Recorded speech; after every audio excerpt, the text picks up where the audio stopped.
Hello, flower friends. It is the end of April 2023. It's a beautiful day. I'm out here working, and I figured I would post an update.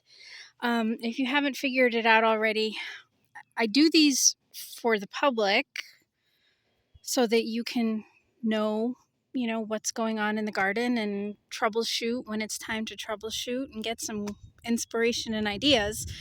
I also do this for me, so I have a record to look back on what went right and what went wrong and what was popping up when, etc., etc. So, for both of our sakes, I thought it was time to do another video. I'm going to start here at the end of the garden and move south because you can see my stuff there. I was working on that end this morning, so it looks a little better than this end. So I figured we'd get the ugly out of the way. The mulberry bushes have started to break dormancy. You can see we've got leaves here. So I'm hoping for a good crop. I did prune them a little bit. This one is still too tall. I can't reach anything up there. So we'll be managing the height of this one in the future. The Pycnanthemum unicum is coming out nicely. And you can see I've got some daffodils that have gone by and some that are coming out. This row right here is kind of an experimental permaculture guild. So I have my fruit trees. I have the daffodils to draw in the pollinators early in the season, the yarrow later. I've got, I don't know if you can see it, but there's comfrey down here that draws up nutrients. It has a very deep taproot. So every plant has comfrey around it. Just as kind of a, like I said, a permaculture experiment. Here, the Baptisia, I kid you not, like 3 days ago, I couldn't even find it. It just like came out of nowhere, burst forth. So we've got the Baptisia. I don't even know what some of this stuff is. I have to consult my map, and I don't have it with me. I do know that we have Eryngium in here somewhere. And then this is the Liatris. It is just poking through. So I need to come in and get rid of all the dead stuff and clean this up. This next row doesn't have much in it. I have some cool season hardy annuals down there that may or may not make it. I still haven't dialed in the exact dates that I need to transplant those to guarantee success. We've got some phlox here. I don't know what this is. Garlic. Who knows? The Ansonia is just starting to peek up. And look at this. One asparagus. That was from my Uncle Guy's patch down at our other house, and I transplanted it up here eventually. Before we leave the other house and move up here permanently, I need to bring more of it up because I want to keep that alive. So here you have the Daff Rose. I left town tax weekend. I went to New York for a long weekend, came home, and these, boom, were all out. So they're beautiful, yes, but as a flower farmer, this is not what you want to see, right? You want to pick the blooms before they open to guarantee long vase life. You don't want them open in your field, but they're beautiful for me to look at, so all is not lost. This row is empty. I need to get in and weed it and fertilize and cover it so that I can plant into it shortly. Beyond that, we have some Purple Sensation allium, and then the rest is sedum. Another row covered to getting ready to plant into. This is a row of cool season hardy annuals. I'm really bad about watering them once they get in the ground. And so a lot of them crispified. So I need to come in and fill in the blanks. One of the things we're going to be doing this season is putting in some drip irrigation, which should help that issue. This row of leaves was covered with a tarp all winter. This is where my dahlias were, and I was hoping that they would overwinter. I do not think temperatures were a problem. It was dry and it was nice and warm and toasty under, I mean, they had probably feet of leaves underneath the canopy. But when I took the canopy off, I found vole tunnels.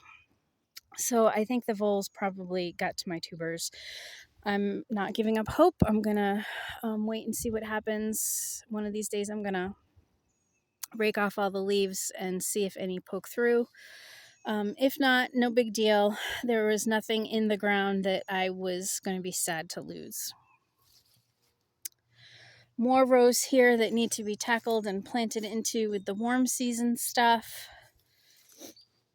This is a row that I direct seeded some cool season hardy annuals.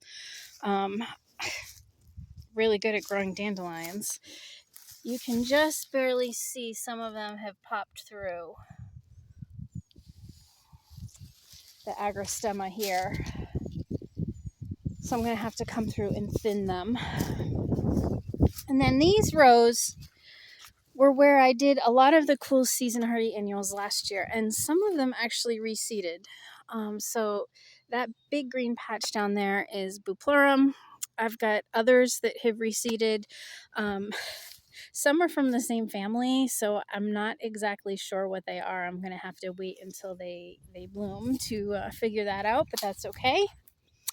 Under the tunnel, I transplanted some more Bupleurum. So they're looking good. They're nice and happy.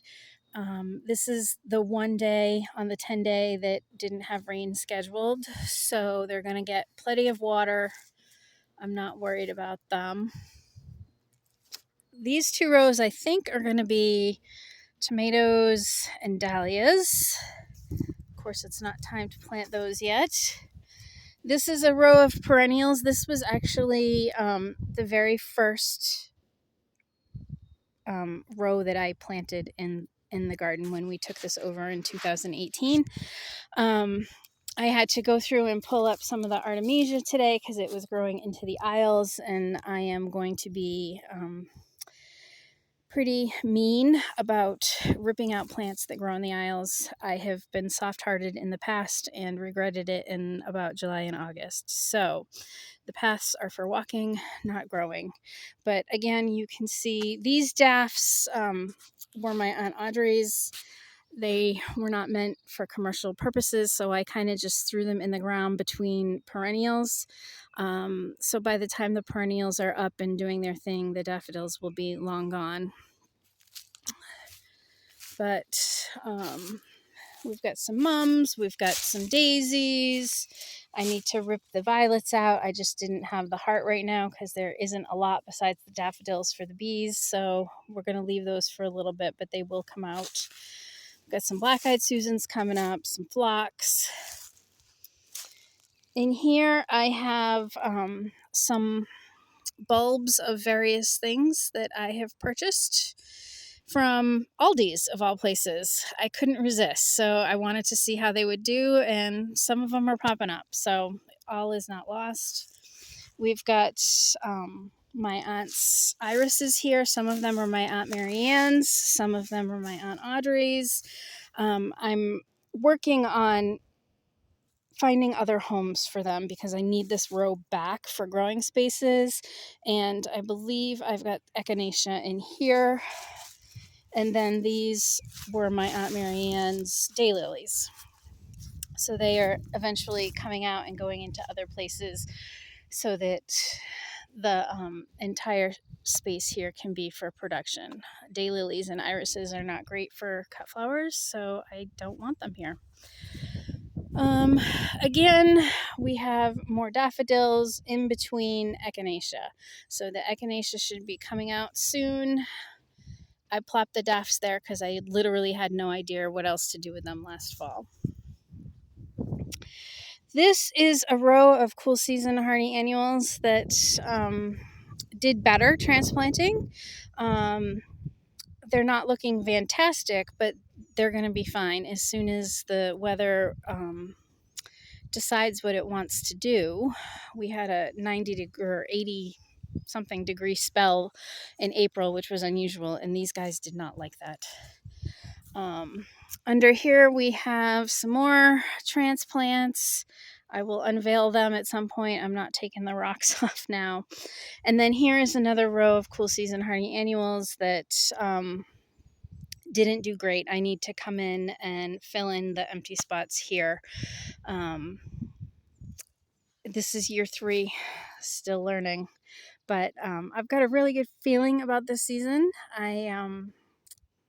I've been successful in some areas where I haven't been successful in other springs, and not as many failures, I think. So, looking forward to it. So, that's the garden on this beautiful day. Not much to show at this point, but more than last time. We will come at you, I'm sure, sometime in May, maybe a couple times. I'll be watching the 10-day forecast carefully. Our 50%, average last frost date is May 4th, so it's coming up. So I can start putting some things in the ground. I will not put the tomatoes and peppers and zinnias out until a couple weeks after that. So May is going to be a busy month of planting, and this garden is going to go through a huge transformation. And I'll bring you along for the ride, of course. If you're watching in your local, May 20th is going to be the Dudley Grows Together plant hop. And of course, we'll be participating with our heirloom tomato seedlings. More information can be found on the Armstrong Acres Facebook page. If I remember, I will put a link to the map and locations in the description box. And I hope to see you there. Bye.